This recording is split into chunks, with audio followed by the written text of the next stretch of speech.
Are you stupid or something? Stupid is, stupid does, sir.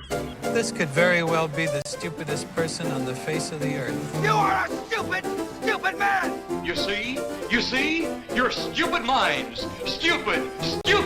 Everyone is stupid except me. Think of how stupid the average person is, and then realize half of them are stupider than that. Hey, stupid. I love George Carlin. All right, welcome back into the Sports Source. This segment brought to you by Madisonville Marine. Always terrific deals going on down there in Madisonville, including now as their new inventory arrives. As we told you, COVID kind of slowed production at most boat companies across the country, but the new models are coming in.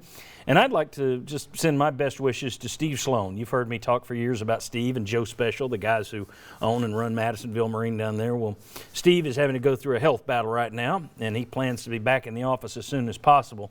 Just a terrific guy, and we here at the Sports Source wish him the best. They've been down there for 45 years at Madisonville Marine. If I know those guys, they'll be around for 45 more.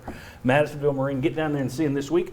There's no better place to buy a boat. All right, want to welcome in the next member of our panel. Right down there we have Josh Ward, also from WNML. You can hear him from noon to 3 Monday through Friday. Josh, thanks for being here. Thank you, John. Kind of a quick segment, but I think we can hit on all these stupid things in a hurry here. Josh, I'll let you begin since you're new to the panel in today's show. Where was Tennessee stupid? Tennessee was stupid about 3 minutes into the second quarter when it was already 14-0 Alabama. Tennessee has the ball 4th and 2 at the Alabama 15-yard line. You know that you're going to have to score a ton of points. Instead, Tennessee opted to kick a field goal and get 3 points. If it's the opening drive and you're just trying to get some points on the board to say, hey, we've got a lead, setting some kind of tone, okay, I would disagree with that decision, but that's not the situation. You're already down 14. You know realistically they're going to score a lot more points, and 3 points is no different than 0. If you go for it and don't get it, what is the difference? You're still down by 2 scores, more than 2 touchdowns. And by the way, 4 minutes later, Alabama tacked on another touchdown to go up 21-3. It was stupid to go for 3 because it didn't do you any good. It goes back to the first segment. Are you trying to win the game, or are you just trying to do something? I had multiple text messages, by the way, saying, well, at least we're not going to get shut out. And I don't think they were being sarcastic. Yeah. Everybody agree with that one? Yeah, it's hard to say. I mean, it does lie into where you're managing the loss, not trying to win. Okay. Jimmy, where are you going to go? I'm going to go off I'm going to go Chuck Cavaleris on this one.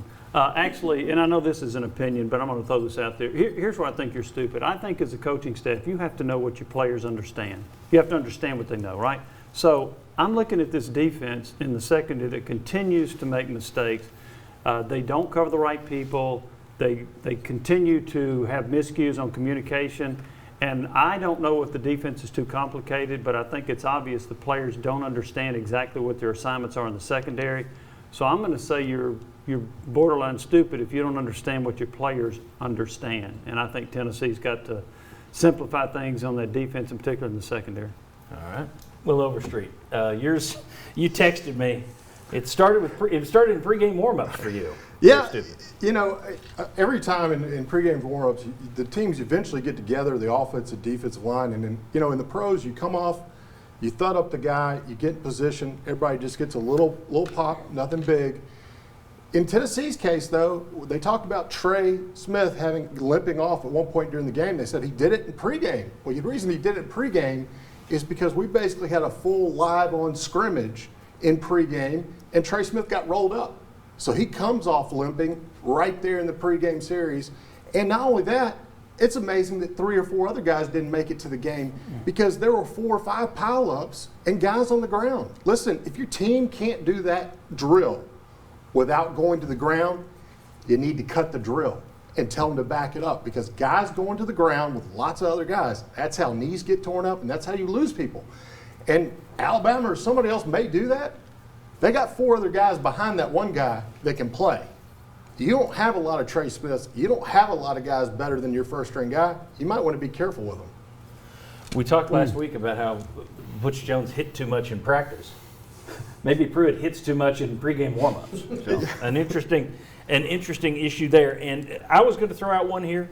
Jimmy was going to throw out one here, and I told him to hold on because we're just going to do it in our next segment. I will tease it here, though. Jimmy thought it. I think it.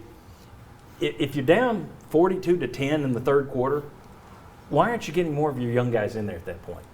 I want to talk that with our next panels coming out here. I want to discuss that. Why don't you go, if you don't want to make a youth movement from the start of a game because you're afraid you're going to lose games, fine. But once it's a blowout, why aren't you putting the young guys in? See if somebody pops. We'll discuss that next on the Sports Book. Come on back.